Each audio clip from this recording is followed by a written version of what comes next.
आगे प्रिया प्रेम की डील मान लेती है और उसके साथ एक रात बिताने के लिए होटल रूम में जाती है। तो प्रेम प्रिया को इस तरह सेक्सी लुक में देखकर तो पूरी तरह से फिदा हो जाता है और उसे ही ताड़ने लगता है। तो बेचारी प्रिया को ये सब थोड़ा अजीब लगता है, पर वो कुछ भी नहीं कर सकती। आगे प्रेम उसे रूम के अंदर लेकर जाता है और उसे ड्रिंक देता है पीने के लिए और कहता है, तुम्हारी लाइफ कितनी आसान है ना। जब भी तुम्हारी लाइफ में कोई प्रॉब्लम आती होगी, तुम हमेशा अपनी बॉडी का इस्तेमाल करके उस प्रॉब्लम का सोल्यूशन निकाल लेती होगी, क्योंकि तुम जैसी लड़कियों को अपने जिस्म की नुमाइश करने के अलावा आता ही क्या है। तो प्रिया कहती है, तुम सही कह रहे हो, हमें इसके अलावा कुछ भी नहीं आता। तो फिर चलो स्टार्ट करते हैं। आगे ये दोनों एक दूसरे के साथ रोमांस फरमाने लगते हैं। वेल, आपको यहाँ पर इन दोनों का भरपूर रोमांस देखने को मिलेगा, लेकिन तभी प्रिया रोमांस के बीच में ब्रेक लगा देती है और प्रेम को एक वीडियो दिखाती है जिसमें उसका भाई एक लड़की की प्राइवेट वीडियो बना रहा होता है। जब प्रेम ये वीडियो देखता है, वो तो पूरी तरह से शॉक्ड हो जाता है, क्योंकि उसने तो इस मामले को पूरी तरह से रफा दफा कर दिया था। तो प्रिया के पास ये वीडियो कैसे आई कि तभी एक फ्लैशबैक दिखाया जाता है, जहाँ पर प्रिया अपने अक्लमंद दिमाग का इस्तेमाल करके वो वीडियो हासिल कर लेती है, जिसके बारे में किसी को भी कुछ भी पता नहीं होता। तो प्रेम कहता है, ये वीडियो चुपचाप मुझे दे दो, वरना तुम्हारे लिए अच्छा नहीं होगा। तो प्रिया कहती है, तुमने मुझे बहुत तंग किया है, उसका हिसाब तो मैं तुमसे जरूर लूंगी। अब मैं इस वीडियो को पूरी दुनिया में वायरल कर दूंगी, जिससे सबको पता चल जाएगा कि तुम्हारा खानदान किस टाइप का है और तुम लोग कहीं मुंह दिखाने लायक नहीं बचोगे। तो प्रेम कहता है, तुम इस वीडियो के बदले क्या चाहती हो। तो प्रिया कहती है, मैं चाहती हूँ कि तुम मेरे भाई की बेल करवा दो और उसके ऊपर तुमने जो चार्जेस लगाए हैं वो सारे चार्जेस हटा दो। अगर तुमने ये सारे काम कर दिए तो मैं इस वीडियो को तुम्हें दे दूंगी और कहीं भी पब्लिक नहीं करूंगी। तो प्रेम कहता है, ठीक है, मैं तुम्हारे भाई की बेल करवा दूंगा और उस पर कोई भी चार्जेस नहीं लगाऊंगा। तो प्रिया कहती है, ठीक है, और प्रिया उसके बाद प्रेम की फोटो क्लिक करने लगती है। तो प्रेम कहता है, अब तुम ये सब क्या कर रही हो, अब तुम मुझसे क्या चाहती हो। तो प्रिया कहती है, ये तो रही मेरे भाई की बात, लेकिन तुमने जो मेरे साथ किया है उसका हिसाब तो तुम्हें चुकाना ही होगा। तुम्हारे ऊपर बहुत ज्यादा ही गर्मी चल रही थी ना, आज मैं तुम्हारी सारी गर्मी उतार दूंगी। चुपचाप जाकर उस बैल्कोनी में खड़े हो जाओ अगर अपनी खैर चाहते हो। तो बेचारा प्रेम प्रिया के डर से जाकर बैल्कोनी में खड़ा हो जाता है। तो प्रिया यहाँ पर प्रेम की चड्डी उतार कर उसे बैल्कोनी में ही बंद कर देती है और कहती है, तुमने जो मेरे साथ मिसबिहेव किया है ये सब उसी की सजा है। और प्रिया प्रेम को मजा चखाकर वहाँ से चली जाती है और बेचारा प्रेम देखता ही रह जाता है। दूसरी तरफ रावी और योश को प्रिया की बहुत ही फिक्र हो रही होती है कि पता नहीं प्रेम उसके साथ क्या करेगा, इसलिए वो दोनों उसे बचाने के लिए होटल आते हैं कि तभी उधर से प्रिया आती है और उन लोगों को सारी बातें बताती है जो उसने प्रेम के साथ किया होता है। तो वो लोग जब ये सारी बातें सुनते हैं तो उनकी हंसी रुकने का नाम ही नहीं लेती। तो प्रिया कहती, उसे क्या लगा था कि वो मुझे इतनी आसानी से हासिल कर लेगा और मैं कुछ कर भी नहीं पाऊंगी। आज उसे पता चल गया होगा कि सारी लड़कियां एक जैसी नहीं होती। और प्रिया ये सारा कारनामा करके वहाँ से चली जाती है। दूसरी तरफ प्रेम पागलों की तरह चिल्ला रहा होता है कि कोई उसकी हेल्प कर दे कि तभी वहाँ पर पोल आ जाता है और प्रेम की ऐसी हालत देखकर तो वो पूरी तरह से शॉक्ड हो जाता है। आगे पोल प्रेम की हेल्प करता है और पोल प्रेम को कहता है, तुम्हें ये सब करने की क्या जरूरत थी, कहीं तुम उस लड़की को पसंद तो नहीं करने लगे। तो प्रेम कहता है, तुम क्या बकवास कर रहे हो, मैं उस जैसी लड़की को पसंद करूंगा। तो पोल कहता है, तुम्हारी हरकतों को देखकर तो यही लग रहा है कि तुम्हें उस लड़की में इंटरेस्ट है, इसलिए तो तुम इतना कुछ कर रहे थे उसके लिए। तो प्रेम कहता है, अपनी बकवास बंद करो, मैं तो उसकी शकल भी देखना नहीं चाहता। मैंने तो ये सब अपने पापा को गलत साबित करने के लिए किया था। वो जिस लड़की के बारे में इतना बोल रहे थे, मैं बस इतना चाहता था कि उन्हें पता चले कि वो लड़की भी सेम उन्हीं लड़कियों की तरह है जो अपने फायदे के लिए अपने जिस्म को बेचती है। पर वो लड़की तो मुझे ही चूना लगाकर चली गई। वैसे भी हम दोनों के बीच जो भी था वो आज खत्म हो गया है, आज के बाद हम दोनों एक दूसरे से कभी भी नहीं मिलने वाले। तो पोल कहता है, कौन जाने कौन कहाँ मिल जाए, और पोल ये कहकर वहाँ से चला जाता है। आगे प्रिया अपने भाई की बेल करवाकर उसे घर वापस लेकर आती है। तो उनकी दादी अपने पोते को सही सलामत घर में देखकर बहुत ही खुश होती है और उसकी नजर उतारती है। अगली सुबह प्रिया वादे के अनुसार प्रेम को वो पेन ड्राइव दे देती है। तो प्रेम उस पेन ड्राइव को पाकर राहत महसूस करता है कि तभी वहाँ पर उसकी सौतेली माँ आ जाती है और प्रेम पर ही भड़कने लगती है कि उसने तोंग का केस वापस क्यों लिया। तो प्रेम कहता है, क्योंकि तोंग की इन समय कोई गलती नहीं थी बल्कि पेट की गलती थी, इसलिए मैंने ये केस वापस लिया। तो उसकी सौतेली माँ कहती है, मेरे बेटे की कोई भी गलती नहीं थी बल्कि उस लड़के की गलती थी, उसने मेरे बेटे को कितना मारा, क्या तुमने नहीं देखा। तो प्रेम कहता है, इन सारे कारनामों में उस लड़के की कोई गलती नहीं थी बल्कि पेट की गलती थी। अगर आपको मेरी बात पर यकीन नहीं आ रहा तो ये लीजिए वीडियो और जाकर देख लीजिए। तो पेट की मॉम जब उस वीडियो को देखती है तो उसे सच में पता चलता है कि इन सारे कारनामों में उसके बेटे की ही गलती है। तो पेट की मॉम सीधा पेट के पास जाती है और उसे जाकर खूब मारती है और कहती है, तुम कब सुधरोगे, तुम हमेशा गलती करते हो और मुझे तुम्हारी सारी गलतियों पर पर्दा डालना पड़ता है। अगर तुम इसी तरह की हरकत करते रहे ना तो तुम्हारा बाप अपनी सारी जायदाद अपने बड़े बेटे को दे देगा और तुम्हारे हाथ कुछ भी नहीं लगेगा। क्या तुम एक भिखारी की लाइफ जीना चाहते हो? और यहाँ पर पेट की मॉम पेट को ही डांट फटकार कर वहाँ से चली जाती है। ये भी नहीं सोचती कि पेट को पैसों की नहीं बल्कि प्यार की जरूरत है, वो भी अपने पेरेंट्स। पर ये बात पेट की मॉम के दिमाग में बिल्कुल भी नहीं घुसती, क्योंकि उनके लिए तो अपने बेटे से ज्यादा पैसा इम्पोर्टेंट होता है, इसलिए वो पैसे के पीछे भागती रहती है अपने बेटे को छोड़कर।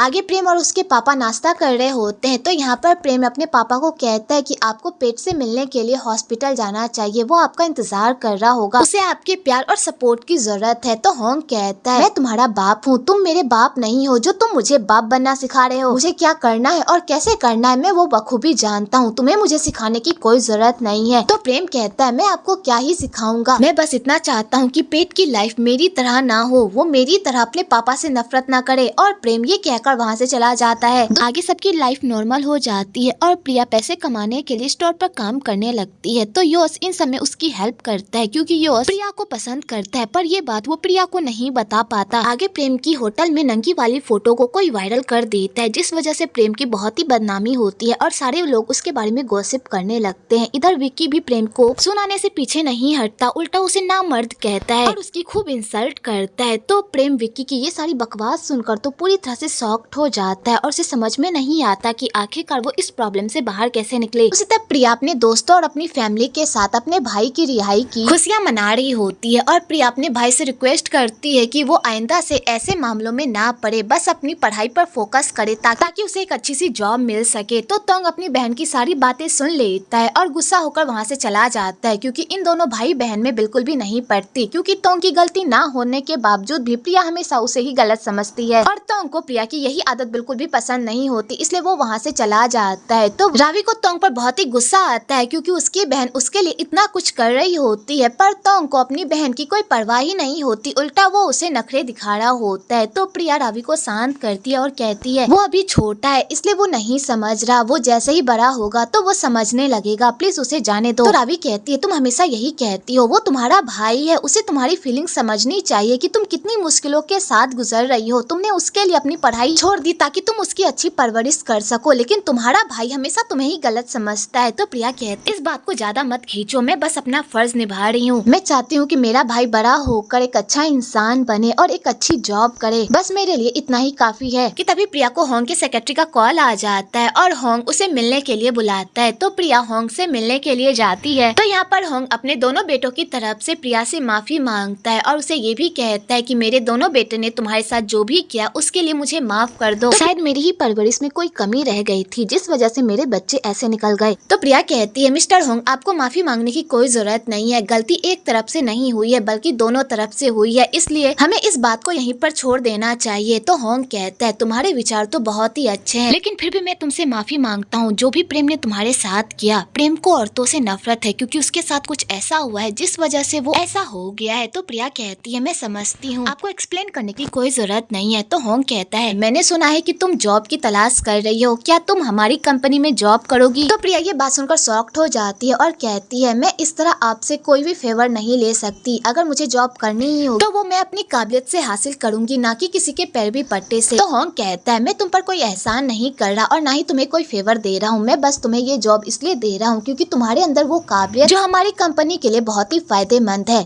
तुम अभी इस बात का जवाब मत दो, पहले तुम इस जॉब ऑफर के बारे में सोचो, उसके बाद ही मुझे जवाब देना, क्योंकि इस तरह के मौके बार बार नहीं मिलते। तो प्रिया कहती है ठीक है और प्रिया वहाँ से चली जाती है। इधर सुफा का बंदा जो होंग पर 24 घंटे नजर रखता है, वो भी सुफा के कहने पर, क्योंकि सुफा को बहुत ही इनसिक्योरिटी होती है कि कहीं होंग उसे छोड़कर किसी और औरत के साथ चक्कर चलाकर उसे घर में ना ले आए, क्योंकि उसके घर में आते ही उसका राज घर पर से खत्म हो जाएगा, इसलिए वो होंग की सारी हरकतों पर नजर रखती है ताकि होंग जब भी किसी औरत को डेट करे तो सुफा उस औरत को मार पीट कर उसे होंग की लाइफ से बाहर निकाल सके, ताकि होंग की लाइफ पर सिर्फ उसका ही हक रहे, क्योंकि सुफा अपनी ऐशो आराम की लाइफ में किसी की भी दखल नहीं चाहती। इधर प्रेम भी उन लोगों की सारी बातें सुन लेता है और जब प्रेम ये सुनता है कि होंग प्रिया के साथ था तो वो सीधा सुफा के पास जाता है और उसे फोटो दिखाने को कहता है, पर सुफा फोटो दिखाने से मना कर देती है, उल्टा इस बात को टालने की कोशिश करने लगती है। तो प्रेम कहता है मुझसे झूठ बोलना बंद कीजिए, मुझे पता है कि आप डैड पर 24 घंटे नजर रखती हैं कि डैड कहाँ जाते हैं, किससे मिलते हैं, इसलिए मुझे मुझे वो फोटो दिखाइए। तो बेचारी सुफा को मजबूरन प्रेम को वो फोटो दिखानी पड़ती है। आगे प्रेम जब उस फोटो को देखता है वो पूरी तरह से शॉक्ड हो जाता है और यहाँ पर प्रेम को ये गलतफहमी हो जाती है कि प्रिया उसके डैड को पटाने की कोशिश कर रही है और उनके जरिए से ऑफिस में जॉब पाने की कोशिश कर रही है। आगे प्रिया अपने दोस्तों को भी इस जॉब ऑफर के बारे में बताती है तो राबी प्रिया को सजेस्ट करती है कि उसे ये जॉब ऑफर एक्सेप्ट कर लेनी चाहिए क्योंकि इस तरह के मौके उसे बार बार नहीं मिले। पर योश इस फैसले के खिलाफ होता है और वो प्रिया को समझाता है कि वो इस तरह का कोई भी जॉब एक्सेप्ट ना करे क्योंकि अगर उसने ये जॉब एक्सेप्ट कर लिया तो उसका बार बार उन लोगों से सामना होगा और उसकी लाइफ में बहुत सारी प्रॉब्लम भी खड़ी हो जाएगी। इससे अच्छा होगा कि तुम उन लोगों से दूर ही रहो। तो राबी कहती है अभी कौन से प्रिया की लाइफ में प्रॉब्लम नहीं है, तुम्हें भी पता है कि प्रिया के ऊपर कितना कर्जा है और ये कहाँ कहाँ नहीं भटकती जॉब के लिए। अगर इसे कोई स्टेबल जॉब मिल रही है तो इसमें क्या प्रॉब्लम है। और इसी बात को लेकर दोनों दोस्त में बहस हो जाती है। तो प्रिया कहती है मुझे लगता है कि मुझे इन सारे मामलों से दूर रहना चाहिए क्योंकि मैं नहीं चाहती कि मैं उन लोगों की लाइफ में इन्वॉल्व हूँ। तो राबी कहती है ये तुम्हारी लाइफ है और तुम्हें फैसला करने का पूरा हक है, लेकिन अगर मेरी मानो तो तुम्हें ये जॉब एक्सेप्ट कर लेना चाहिए क्योंकि तुम्हें भी पता है कि तुम्हें अपने भाई का पालन पोषण करना है और तुम्हारे हाथ में कोई जॉब भी नहीं है। अगर तुम्हें इतनी अच्छी अपॉर्चुनिटी मिल रही है तो तुम्हें इस मौके को अपने हाथ से जाने देना नहीं चाहिए, इसलिए इस बारे में एक बार जरूर सोचना। दूसरी तरफ विक्की प्रिया की सेक्सी अदाओं से इतना मोहित हो गया होता है कि वो उसके बैकग्राउंड के बारे में पूरी जानकारी निकलवाता है ताकि वो उसे पटा सके कि तभी वहाँ पर रावी आती है जो उसकी कंपनी की नई लॉयर होती है और उसकी कंपनी के नए केस पर काम कर रही होती है जो केस विक्की की कंपनी और प्रेम की कंपनी के बीच में होता है। एक्चुअली विक्की की कंपनी ने प्रेम की कंपनी का लोगो कॉपी किया होता है, इसलिए प्रेम ने विक्की की कंपनी पर केस किया होता है। तो यहाँ पर रावी पूरी केस को स्टडी करके विक्की के पास आती है और विक्की को समझाती है हमें इस केस को सेटलमेंट पर खत्म कर देना चाहिए क्योंकि अगर हमने उनसे लड़ाई की तो हमारी ही हार होगी क्योंकि उनके पास वो सारे सबूत है जिससे वो ये साबित कर सकते हैं कि कंपनी का लोगो उनका है और उन्होंने ही पहले लॉन्च किया है। तो विक्की को इस बात पर बहुत ही गुस्सा आ जाता है और वो रावी को कहता है मैंने तुम्हें हायर किया है केस जीतने के लिए ना कि हारने के लिए। अगर तुमसे ये केस नहीं संभलता तो तुम इस केस को छोड़कर इस कंपनी को छोड़कर जा सकती हो क्योंकि मैं कभी भी उन लोगों के साथ कोई भी सेटलमेंट नहीं करूंगा, इसलिए जाकर उन लोगों के खिलाफ सबूत ढूंढो और इस केस को जीतो। तो बेचारी रावी गुस्से से अपने ऑफिस आती है और उसे समझ में नहीं आता कि आखिरकार वो ये केस कैसे जीतेगी क्योंकि विक्की इस केस को सेटल तो बिल्कुल भी नहीं करेगा क्योंकि प्रेम उसका जानी दुश्मन होता है और कोई भी अपने दुश्मन से हारना बिल्कुल भी पसंद नहीं करता। तो बेचारी रावी बहुत ही परेशान हो जाती है कि वो इस केस को कैसे सेटल करेगी। दूसरी तरफ दादा के पास पैसे खर्च करने के लिए बिल्कुल भी नहीं होते और वो अपने पति से भी पैसे नहीं मांग सकती क्योंकि उसे उसकी मंथली पॉकेट मनी मिल चुकी होती है और अब वो ज्यादा पैसे अपने पति से नहीं मांग सकती वरना वो उससे पूछताछ करने लगेगा। तो बेचारी दादा बहुत ही परेशान हो जाती है कि अब वो पैसे कहाँ से लाएगी कि तभी वहाँ पर उसका बेटा साको खेल रहा होता है। तो दादा को अपने बेटे का खेलना भी पसंद नहीं आता और वो उस पर चिल्लाने लगती है कि तभी वहाँ पर साकू के दादा दादी भी आ जाते हैं और वो दादा को ये सब करते हुए देख लेते हैं। तो साकू के दादा दादी उसे बाहर खेलने के लिए भेज देते हैं और उसके बाद दादा की क्लास लगाते हैं और कहते हैं तुम्हारी हिम्मत कैसे हुई मेरे पोते से इतनी ऊंची आवाज में बात करने की, अपनी औकात मत भूलो कि तुम कहाँ से आई हो। तो दादा कहती है मैं उसे डांट नहीं रही थी बल्कि मैं उसे मैनर्स सिखा रही थी। तो उसके दादा दादी कहते हैं अगर तुम उसे मैनर्स सिखा रही थी तो तुम प्यार से भी सिखा सकती हो, तुम्हें उस पर चिल्लाने की क्या जरूरत पड़ गई। वैसे भी तुम हमें पहले से ही पसंद नहीं हो, अगर हमारी मजबूरी नहीं होती ना तो मैं तुम्हें कभी भी अपने खानदान की बहू नहीं बनाती, लेकिन अब जब तुम हमारे खानदान की बहू बन गई हो तो हमारे खानदान की बहू की तरह रहने की कोशिश करो और मेरे बेटे और मेरे पोते को खुश रखने की कोशिश करो। अगर तुमसे ये सब नहीं हो पा रहा तो मेरे बेटे को डाइवोर्स दे दो और यहाँ से चली जाओ, समझी। और उसके दादा दादी ये कहकर अपने पोते को मार्केट घुमाने के लिए लेकर चले जाते हैं। तो दादा को अपने सास ससुर पर बहुत ही गुस्सा आता है लेकिन जाकर भी वो अपना गुस्सा बाहर नहीं निकाल सकती और ना ही श्रुति को डाइवोर्स दे सकती है क्योंकि अगर उसने श्रुति को डाइवोर्स दे दिया तो आज वो इतनी अच्छी लाइफ जो जी रही है वो सब मिट्टी में मिल जाएगा। तो दादा पैसे पाने के लिए अपनी बहन को एक बूढ़े आदमी के साथ सेट करने की कोशिश करती है ताकि प्रिया उस बूढ़े आदमी के साथ काम करके पैसे कमाकर दादा को दे सके। जब प्रिया को इस बारे में पता चलता है तो वो काम करने से मना कर देती है क्योंकि वो आवारा बुढ़ा प्रिया को गंदी नजर से देख रहा होता है, जिस वजह से प्रिया को गुस्सा आ जाता है और वो काम करने से मना कर देती है और वहाँ से चली जाती है। तो दादा को भी गुस्सा आ जाता है और वो प्रिया को कहती है मैंने तुम्हारे लिए इतना अच्छा काम ढूंढा था ताकि तुम उस काम को करके मेरे पैसे वापस कर सको, लेकिन तुमने तो काम करने से ही मना कर दिया। तो प्रिया कहती तुम मेरी सगी बहन होकर तुम मेरे साथ ऐसा कर रही हो, मुझे बिलीव नहीं हो रहा। तुम अपनी बहन को एक जहन्नुम में ढकेलने की कोशिश कर रही हो, तुम्हें शर्म नहीं आती। तो दादा कहती है तो इसी टाइप के काम करती हो, अगर मैंने तुम्हारे लिए काम ढूंढ ही दिया तो क्या हो गया, मैंने तो तुम्हारी भलाई सोची थी। मैंने ये सोचा था तुम इस काम को करके मेरे पैसे वापस लौटा दोगी, लेकिन तुमने इस काम को भी लात मार दी। अगर तुम काम नहीं करोगी होगी तो मेरे पैसे कैसे चुकाओगी? तो प्रिया कहती है मैं तुम्हारे सारे पैसे वापस लौटा दूंगी, बस मुझे कुछ दिनों की मोहलत दो। तो डाडा कहती है मैं तुम्हें और मोहलत नहीं दे सकती, तुमने और तुम्हारी दादी ने मेरे पति से बहुत सारे पैसे ऐंठे हैं, अब तुम लोगों की बारी है मेरे पैसे वापस करने के। तो प्रिया कहती है तुम कौन सी पैसे की बात कर रही हो? तुम्हारे पति ने दहेज में जो भी पैसा दिया था